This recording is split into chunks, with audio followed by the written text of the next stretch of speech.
Assalamualaikum dan salam Sarawak Maju Makmur. Anda bersama saya, Lia Amira Anarigos. Berita utama, Kerajaan Sarawak menyasar untuk membangunkan infrastruktur serta jaringan jalan di seluruh negeri bagi meningkatkan ketersambungan. Premier Sarawak Datuk Petinggi Tan Sri Dr. Abang Abdul Rahman Zohari Tun Datuk Abang Openg memberitahu Kerajaan Sarawak akan terus membangunkan infrastruktur jalan selepas lebuh raya Pen Borneo disiapkan sepenuhnya pada penghujung tahun. Menurutnya, lebuh raya Pen Borneo akan dibuka sepenuhnya kepada orang awam pada penghujung tahun ini. Selepas saja lebuh raya, kita akan nyambung lebuh raya tu dengan connecting road kepada coastal road. Coastal road kita adalah nyampun panjang lebih kurang 896 km. Termasuklah second trunk road. Apabila ini dibangunkan, kita tahulah banyak projek yang harus kita bina selain daripada jalan raya, iaitu jambatan.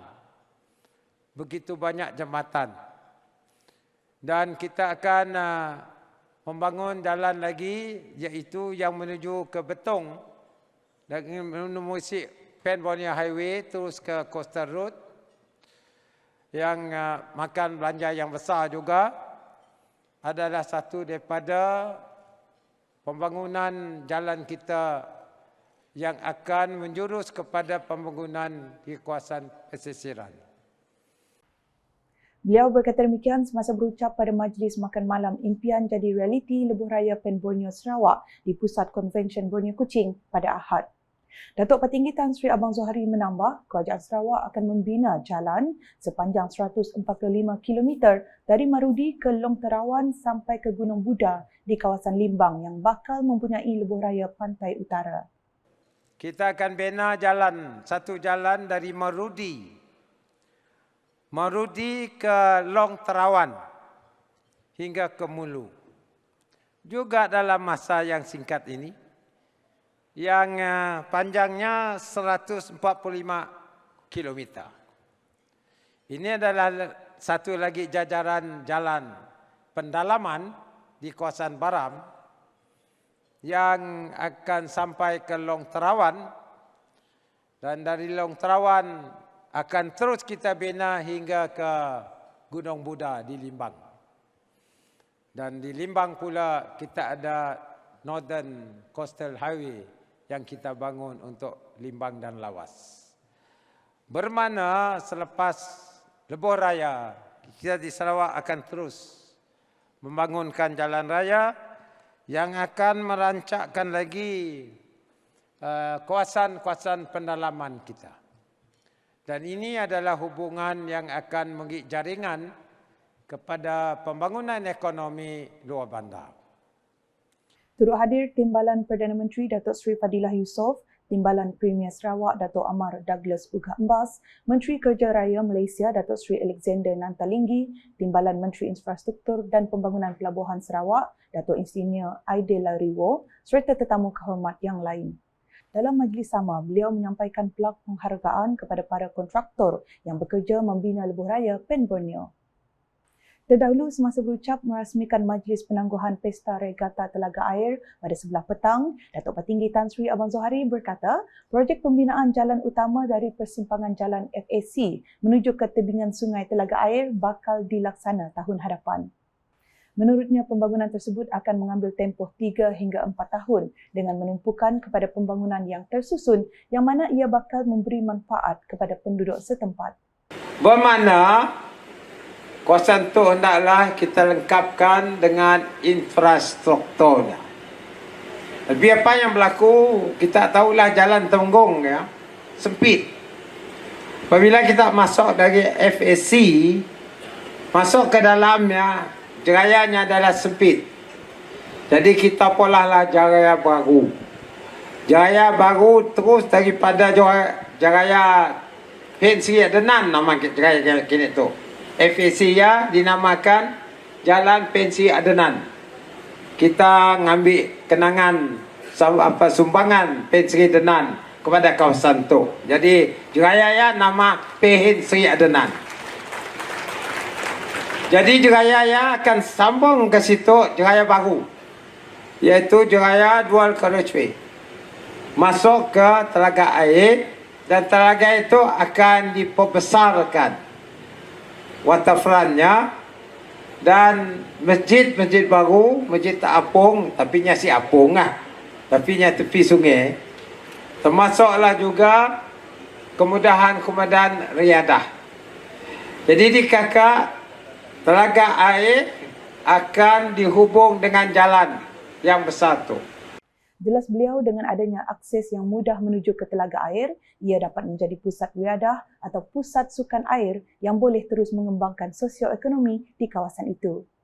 Sementara itu, katanya sejak pelaksanaan projek Tukun Tiruan, pendapatan nelayan di kawasan Lunduk, Sebuyau, Mukah, Balingian hingga ke Lawas kini bertambah. 2 tahun tu mengikut nelayan kita, termasuklah di Lunduk, termasuklah nelayan di Sebuyau, Mukah, Balingian sampai ke Lawas. Penangkapan ikan sianya bertambah. Kerana rumah ikan bertambah, maka ikan makin banyak. Ini telah berlaku dan saya nampak bahawa ini menjadi satu tarikan yang ada di perairan Sarawak. Turut hadir Menteri Pembangunan Wanita, Keluarga dan Masyarakat Malaysia Datuk Seri Nancy Shukri, Menteri Pelancongan Industri Kreatif dan Seni Persembahan Datuk Seri Abdul Karim Rahman Hamzah, Timbalan Menteri Utiliti dan Telekomunikasi Datuk Dr. Abdul Rahman Junaidi serta div-div kenamaan yang lain. Sementara itu, Datuk Seri Nancy dalam ucapan aluannya berkata, kawasan telaga air berpotensi dijadikan sebagai hub aktiviti sukan air terkemuka di bahagian Kuching, mengambil kira keadaannya yang sesuai dan kondusif untuk aktiviti sukan tersebut. Jelas beliau ia bukan sahaja sebagai hub sukan air di bahagian Kuching, tetapi juga sebagai gateway kepada ekopelancongan khususnya bagi kawasan Kuching Wetland. Kita hanya mempunyai 6 tahun sahaja untuk menyiapkan rakyat Sarawak, menyediakan rakyat Sarawak khususnya di kawasan kita ini untuk menjadikan status pencapaian negeri maju menjelang tahun 2030. Lebih bermakna lagi terutamanya melalui program-program sosioekonomi.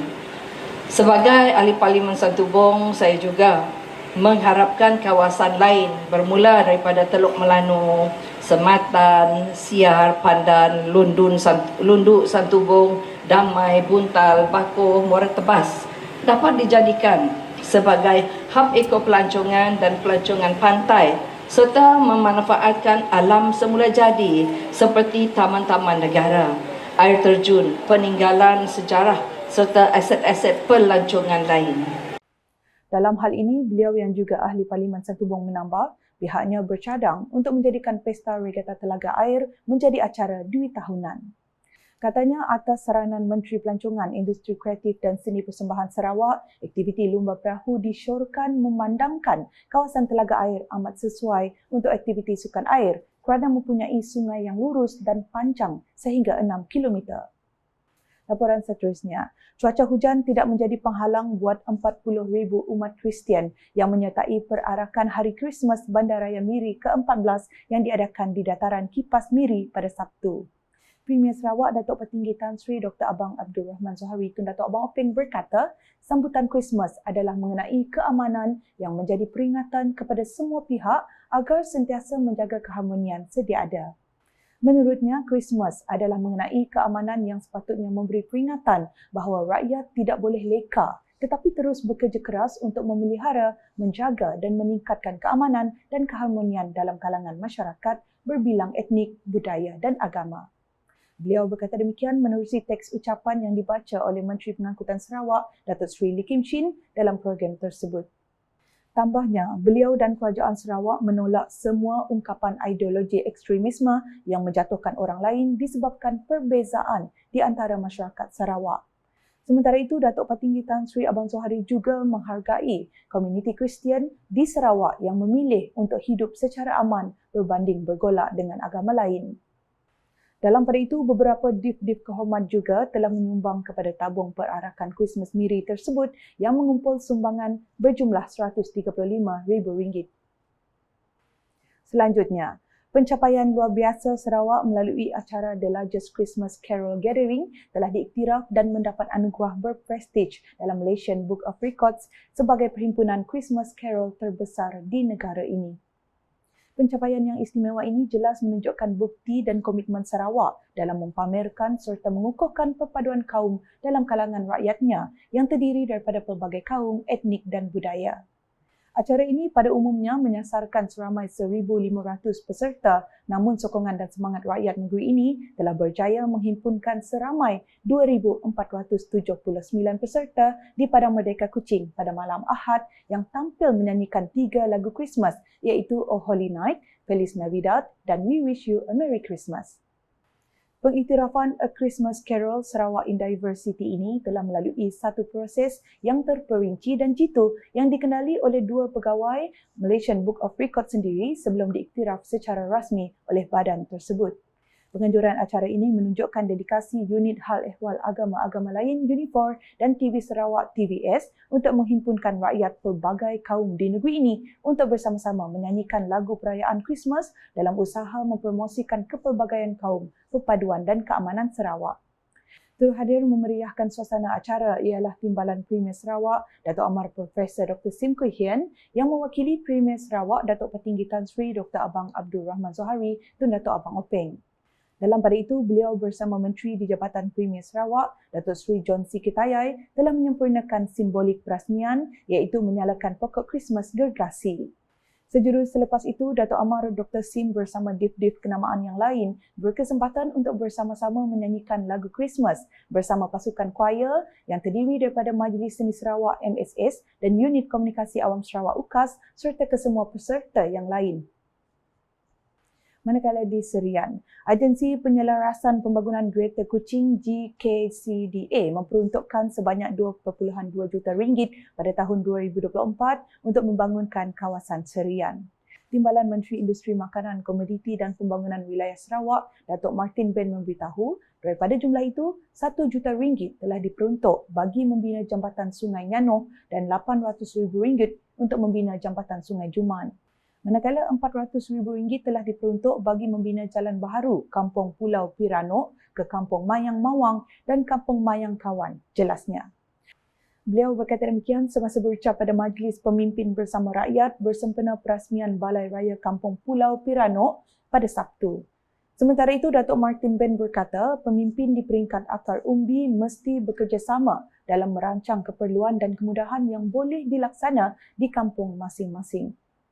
Menurutnya, kerjasama dan sokongan kuat harus dikekalkan agar segala perancangan dapat dipermudahkan pada masa depan. Ujar beliau, dengan adanya pelbagai kemudahan infrastruktur, lebih-lebih lagi dengan jalan pertanian dibina di kawasan tempatan, penduduk harus mengambil peluang untuk menambah pendapatan dengan menggiatkan lagi aktiviti pertanian dan penternakan. Dalam majlis sama, beliau turut mengumumkan dana projek kecil luar bandar MRP sebanyak RM60,000 untuk menambahbaikkan bilik gerakan dan sebanyak RM5,000 untuk Jawatankuasa Kemajuan dan Keselamatan Kampung JKKK dan Biro Wanita Kampung Pulau Piranok. Manakala 9 JKKK dan 10 Biro Wanita serta Persatuan Ladies Guild dari Kampung Berdekatan juga akan disalurkan dana sebanyak RM5,000. Sekian edisi Tengah Hari bersama saya, Lia Amira. Berita lebih lanjut boleh didapati di semua platform media sosial UKAS, termasuk portal ukas.sarawak.gov.my dan UKAS Channel di YouTube. Mengakhiri buletin dengan sorotan Majlis Penangguhan Pesta Regata Telaga Air di Kuching pada Ahad. #Saluran Informasi Rakyat. Salam UKAS.